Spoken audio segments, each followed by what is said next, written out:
Application of machine learning to construction injury prediction. Now we are going to see about the overview of our process. The main objective of our process is to construct the injury prediction from our input data set by using different machine learning algorithms. The needs to ground construction safety related decisions under uncertainty or knowledge extracted from objective empirical data are pressing. Although construction research has considered machine learning for more than 2 decades, it had yet to be applied to safety concerns. In the context of construction safety analysis, the study makes important strides in that the result provide reliable probabilistic forecast of likely outcome should an accident occurs. The system is developed the different machine learning algorithms for predicting the construction injury effectively. Then experimental results shows that accuracy, precision, recall and F1 score. So this is the overview of our project. Now we are going to see about the flow of our process. First we have to take the input data set. The data set name is construction injury data set. The data set was collected from some data set repository like UCI, GitHub, Kaggle and so on. After that we have to select your input data set by using pandas package. Then we have to implement the pre-processing step. In this step we have to handle missing values. Here we have to check any missing values is present in your data set. If you have any missing values means we have to replace that missing values by zeros. Why we are handling missing values means for avoid wrong prediction. Then we have to perform label encoding.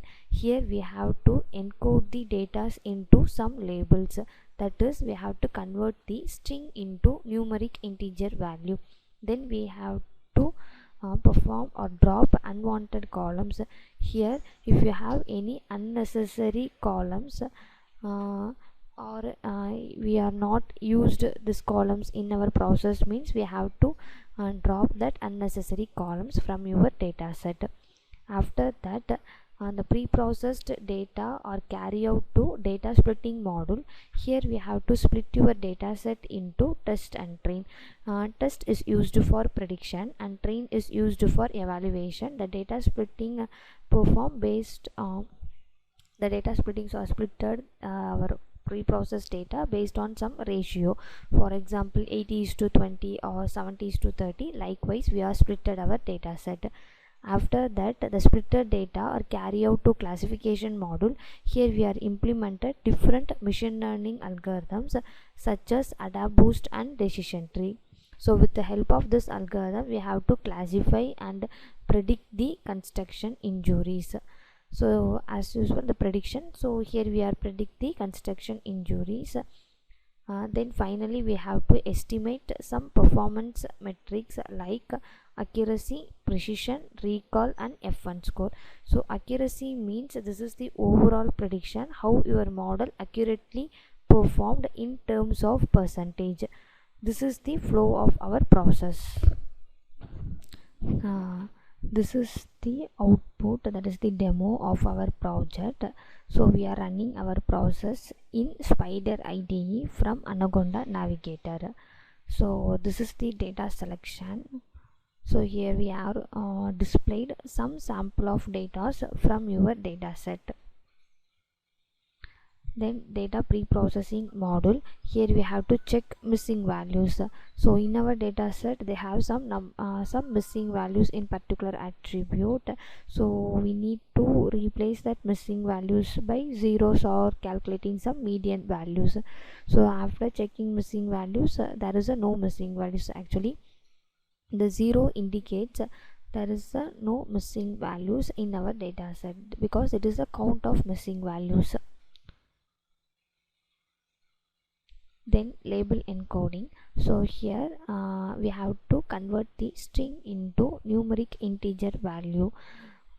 So this is the string which is present in our data set, so we have to convert the string into numeric integer value. Then data splitting module. So the data splitting, we have to split your whole data set into test and train. After that classification, so here we are implemented different ML algorithms, that is the AdaBoost and decision tree. So AdaBoost is present in existing and decision tree is present in proposed. So we conclude that the proposed is efficient. Okay, so the decision tree algorithms result must be higher when compared with the AdaBoost algorithms. So prediction, here we have to predict the what type of that is the what type of construction injury prediction, like this is the moderate or heavy or like that. Then this is the performance analysis for both algorithms. So this is the output for of our project. Thank you.